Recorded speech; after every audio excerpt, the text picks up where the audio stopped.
절대전략입니다. 토마토 투자클럽 최병훈 전문가 연결합니다. 안녕하세요. 네, 안녕하십니까. 최배운 전문가입니다. 네. 오늘장 한마디 알려주세요. 네, 삼성전자 이제는 버려야 하나.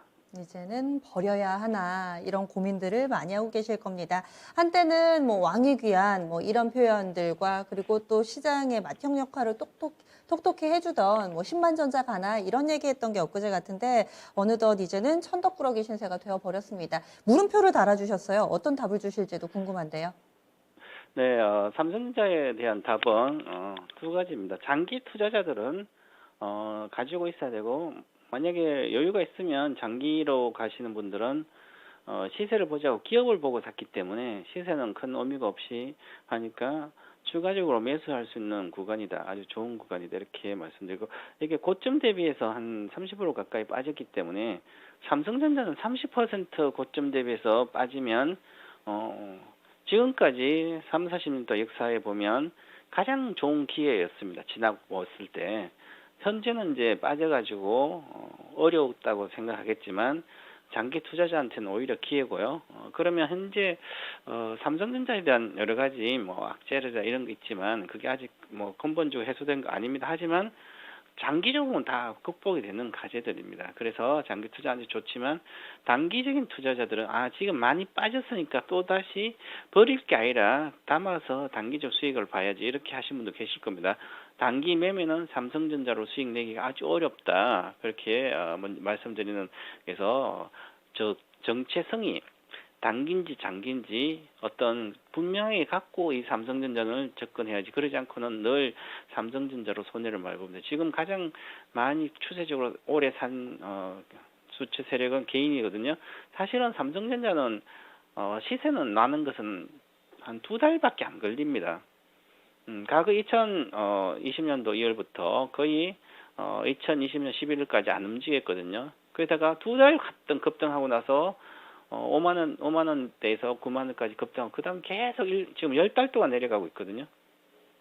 그러니까 단기적인 투자자 이걸 보고 매매를 하는 종목이 아니다고 생각하시고 단기 매매자는 굳이 이걸 하지 말고 다른 거 하시는 게 좋지 않을까 이렇게 보고요.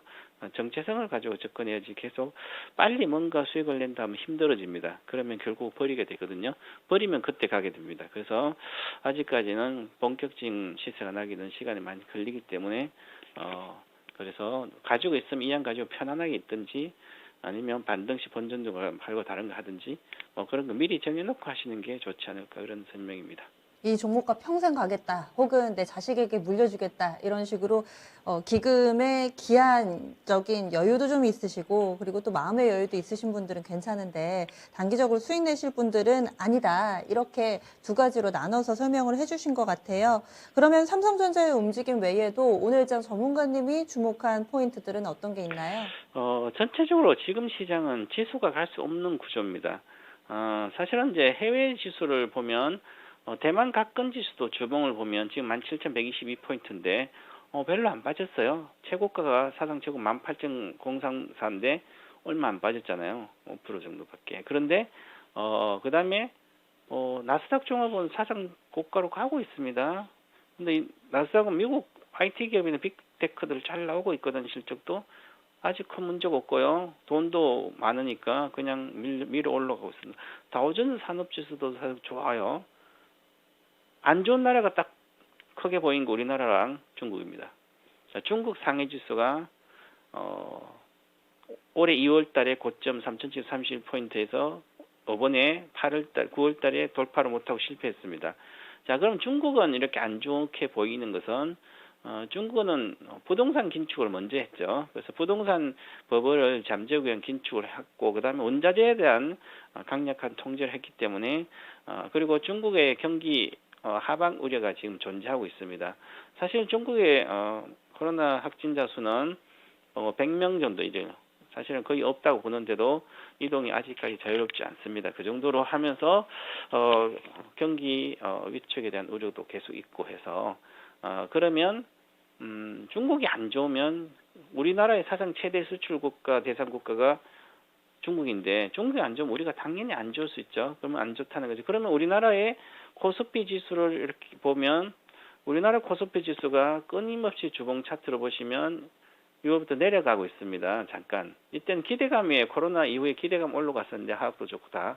이제는 실적은 괜찮지만 미래 실적이 안 좋을 거 예상은 중국에 대다수 수출하는 IT라든지 반도체, 그다음에 IT와 자동차, 그다음에 화학 이런 게 우리나라 가장 큰 산업들인데 이 산업에 직접적으로 부정적인 영향을 중국이 미치게 되면 실적이 나빠질 거네요, 그죠? 그러니까 우리 이 기업들이 갈 수가 없는 거죠.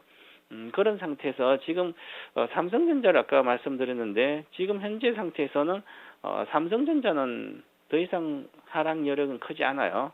거의 30% 빠졌으면 정말 장이 진짜 안 좋고 하면 추가적으로 빠져도 한 여기서 한 5% 정도, 7, 8%밖에 안 빠질 걸로 보이기 때문에 그런데 지금 수급은 아직까지는 삼성전자가 수급이 보시면 개인이 계속 사고 절대로 개인이 지금 파는 게 아니고 판다면 개인이 오른쪽 하단에 연두색이 개인인데 제일 위에 거는 기관과 외국인은 순매도 상태이기 때문에 이 기관과 외국인이 기관은 살 여력이 크지 않기 때문에 외국인이 순매수를 해서 올라줘야만 개인이 팔 수 있는 본전이라 하면 되거든요. 그러면 추세가 좀 실지. 지금 현재 이 구조가 바뀔 수가 없습니다. 아직 반도체 업황도 그렇고요. 경기 업황도 그렇고 산업 전망도 그렇고 그래서 아직까지는 시간이 많이 걸릴 걸 보이는데 지금 그나마 좀 희망적인 것은 SK 하이닉스가 개인이 줄고 기관 고용은 조금 늘어나고 있습니다. 그 사이에서 기간이 좀 늘어나고 있는데 차트를 보시면 벌써 강하게 돌아섰죠, 바닥에서. 자, 지난번 9만 원에서 바닥에서 10만, 11만 가까이 왔습니다. 20% 가까이.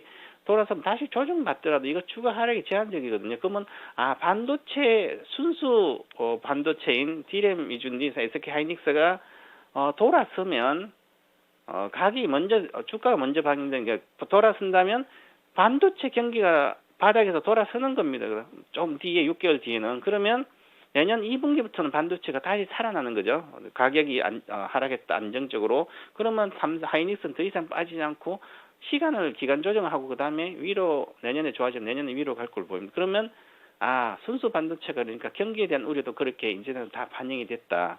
주가에. 하이닉스를 보면 경기에 대한 우려를 주가에 어떻게 선행적으로 반영돼 알 수가 있거든요. 가장 빠른 게 하이닉스입니다. 경기에 미리 올라가고 미리 내려. 2017년도 경기 좋을 때 2016년도 여름부터 하이닉스가 먼저 치고 올라가기 시작했고요.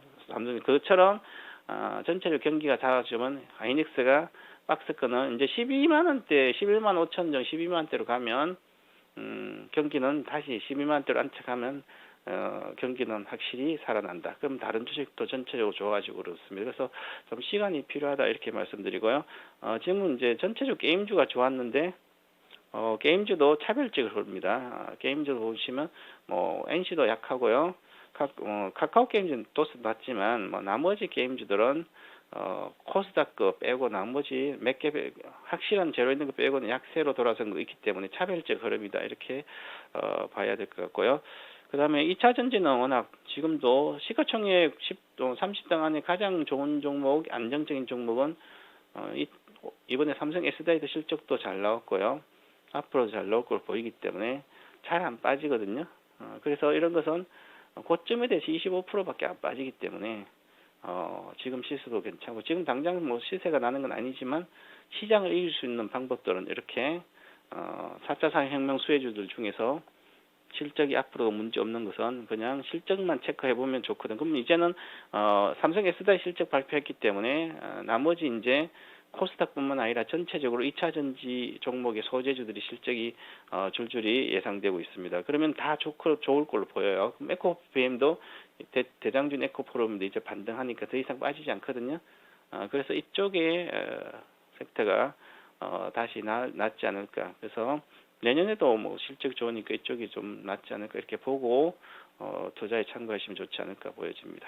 지난주 절대 전략에서도 실적을 기준으로 종목 골라보자 이렇게 얘기를 해주셨는데 2차 전지 소재주 실적이 잘 나와서 이제 어느 정도 단기 바닥은 나왔다. 앞으로는 좀 더 긍정적으로 봐도 좋겠다라는 시각이시네요. 내일장은 어떤 점이 중요하다고 보세요? 네, 지금은 이제 코스피 지수가 하방으로 한번 훅 빠질 수도 있거든요. 지수가 다시 가려면 지수가 이렇게 행보를 4주간 계속 행보를 하고 있거든요. 5주간. 이렇게다가 한 번을 이제 지수가 이렇게 훅 빠져버리면 투매가 나오거든요. 일반적으로 대다수가. 그러면 거기가 바닥입니다.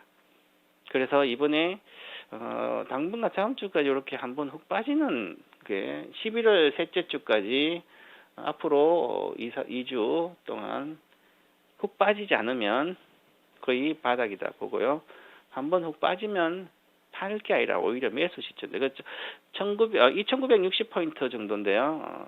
기술적으로 2960포인트 정도라 종가로는 지지가 되면 괜찮, 지지 안 되면 당연히 2850 내까지 이 저점을 붕괴를 해석하면 그때가 내년을 위해서 강력한 매수 포인트가 나올 걸로 보입니다. 2960선대에서 바닥 확인하면 오히려 적극적으로 들어갈 타이밍이다. 그러면 전략 세워주시죠. 지금은 이제 미국을 보시면 전 세계 주식시장의 흐름이 나옵니다. 미국은 테슬라, 엔비디아, ASML, 반드 핵심적인 1등주들, 그리고 펀드 시장도 블랙롤의 ETF 시장만 가거든요. 좋거든요. 그러면 1등만, 가장 확실한 미래에도 실적이 보장 1등만 가기 때문에 4차 산업혁명 수혜주 중에서 그 중에서 선정해서 그 중에 좋은 주식이 내년도 그렇고 앞으로 계속 시장을 주도할 걸로 보이기 때문에 핵심적인 종목으로 설림화시켜라, 이렇게 말씀드리겠습니다. 네, 고맙습니다. 감사합니다. 네. 그래서 최병훈 전문가가 선택한 방법은 핵심주에 집중하자입니다. 1등주를 위주로 해서 포트를 구성해서 이렇게 어려운 시장 분위기를 이겨내자라는 의견이 제시됐습니다. 절대 전략까지 열린 시장 상한가를 잡아라 클로징벨에서 준비한 내용들 모두 전해드렸고요. 오늘 장은 이렇게 다소 좀 힘든 하루였습니다. 훌훌 털고 내일 장은 조금 더 나기를 기대하면서 또 종목에 대한 고민은 이어지는 진짜 쉬운 진단 시간에 해결해 보시죠. 전 내일 아침 다시 찾아뵙겠습니다. 지금까지 다양한 투자 판단에 대한 도움 말씀드렸고요. 종목의 상승 하락을 보장하지는 않습니다. 함께해 주신 여러분 고맙습니다.